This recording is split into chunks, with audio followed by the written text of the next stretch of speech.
Quand on arrive à Apremont, d'abord on voit que c'est l'un des plus beaux villages de France. Et ensuite, par de discrètes enseignes, on voit l'entrée du parc floral. Ce n'est pas une grande ville où on se perd, et donc on se laisse guider. Mon frère a toujours détesté les visites guidées. Il a toujours pensé que l'œil et le plaisir devaient emmener le visiteur. Ce n'est pas une promenade initiatique, c'est une promenade vraiment pour le plaisir. Ce qui est caractéristique, c'est que le parc est dans le village et le village est dans le parc. Dans la mesure où mon grand-père, Eugène Schneider, a remodelé ce village et lui a donné cette unité qui est unique. Il faut marcher sur l'herbe et que les enfants se roulent sur l'herbe. C'est-à-dire que vous allez trouver le contraire des interdictions ici.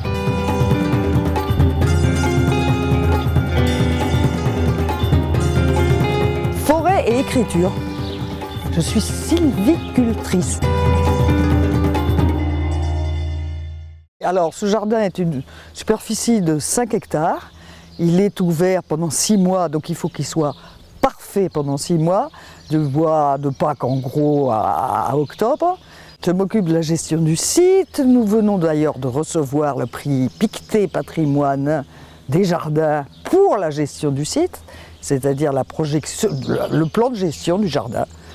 C'est très simple, ce sont les achats de fournitures, le gazon, les engrais, les traitements, évidemment le salaire de 2 jardiniers et demi, et puis en revanche les entrées, la boutique et la brasserie qui est donc en gérance. Voilà. Nous sommes 4 enfants, mais moi je m'occupais des eaux et forêts ici, et mon frère s'occupait de sa création et du village. J'étais très proche de mon frère, donc j'ai toujours entendu parler des jardins. Il était paysagiste, c'était son métier, je veux dire. Il a fait les langues orientales, c'était un passionné de russe, et il a fait pendant 30 ans des jardins, avec un de ses collaborateurs qui s'appelait Gérard Mandon, dans des endroits très divers de France, pour des clients particuliers.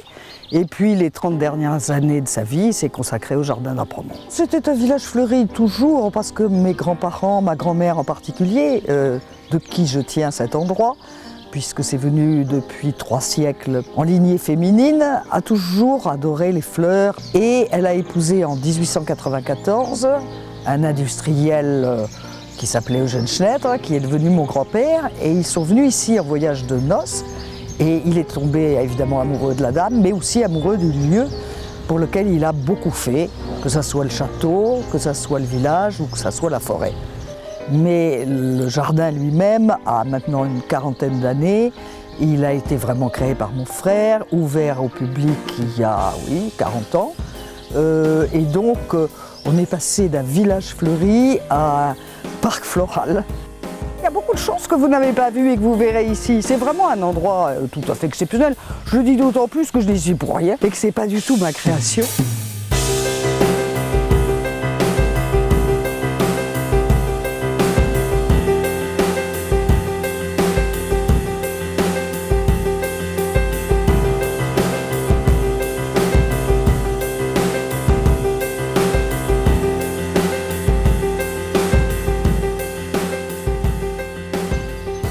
Au début de ce jardin, il y avait ces 4 tilleuls que vous voyez, un pré et des vaches, comme tout autour de nous. C'est-à-dire qu'il n'y avait rien, et ce groupe de maisons et la rue du village passait devant ces tilleuls. Donc c'est une création complète, dans un endroit peuplé de vaches et maintenant peuplé d'oiseaux. Et une des premières choses qu'est faite mon frère Gilles, c'est la création de ce jardin blanc, où tout est blanc ou vert très pâle, inspiré d'un jardin anglais très célèbre qui s'appelle Sissinghurst, dans le Kent, en Angleterre.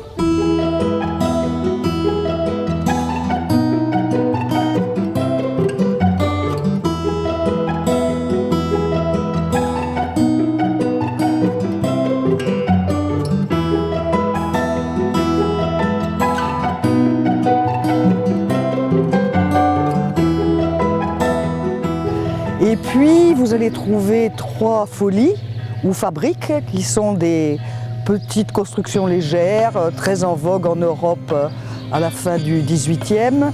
Et donc l'une représente le pont-pagode chinois qui est, je crois, derrière mon épaule. L'autre représente un pavillon turc d'inspiration ottomane. Et le troisième, un belvédère qui est situé sur le point haut de ce jardin de 5 hectares et qui est inspiré de Pavlovsk en Russie. Alors, je monte les escaliers du pont-pagode chinois avec un toit d'écaille qui a été donc la première fabrique réalisée par mon frère. Et quand je l'ai refait il y a 6 ans, inauguré par l'ambassadeur de Chine, qui est venu lui-même constater que son pays était à l'honneur dans le Berry. Et toutes les mariées du département se font toujours photographier ici. C'est le grand lieu des photos de mariage. Ensuite, là, nous rentrons dans la partie arboretum, plutôt moins de fleurs et plus d'arbres. Toutes les plantations ont 40 ans, tous ces arbres ont 40 ans. Ça, c'est un cyprès chauve. Ça, c'est un poirier à feuilles de saule. Ça, ce sont des genévriers taillés. Alors, vous voyez, tout ça, c'est la partie arboretum. Le jardinier vous expliquera tout ça beaucoup mieux que moi. Il s'est fait lui-même à travers mon frère. Il est là depuis 15 ans et c'est un génie du jardin. On peut voir dans l'arboretum cette perspective que l'on a dès qu'on est passé du pont chinois. On voit quasiment le fond du jardin. Et ça, c'est une ligne qu'on essaie de toujours garder un petit peu, de ne pas planter au milieu. Tous les arbres qui sont ici ont été mis un petit peu aussi par rapport à leur feuillage d'automne aussi.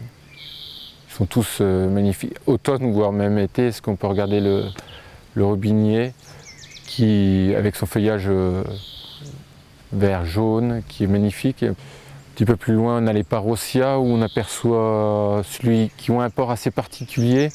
Parossia persica qui ont un feuillage à l'automne, alors là ça vire de toutes les couleurs, c'est le vrai feu d'artifice. Ça part du rouge au orange, finit par le jaune et ça dure du début à la fin de l'automne. On a pris la décision d'enlever quelques arbres, des tulipiers, tout ça qui étaient, ils étaient trop serrés, quoi, ça a poussé. Même Gilles de Rousseau me le disait, voilà, maintenant le jardin devient étouffant tellement il y en a, on en a mis, c'est normal, ils étaient tout petits, et puis bon, on laisse de l'espace mais pas assez, quoi. Et on est obligé d'en enlever, ça fait un petit peu mal quand on sait le temps qu'il faut pour en avoir, mais c'est au bénéfice des gazons et des autres arbres, quoi. Il y a toujours une espèce dominante, il y a toujours un arbre dominant qui mange l'autre, donc il faut aider ça et aménager.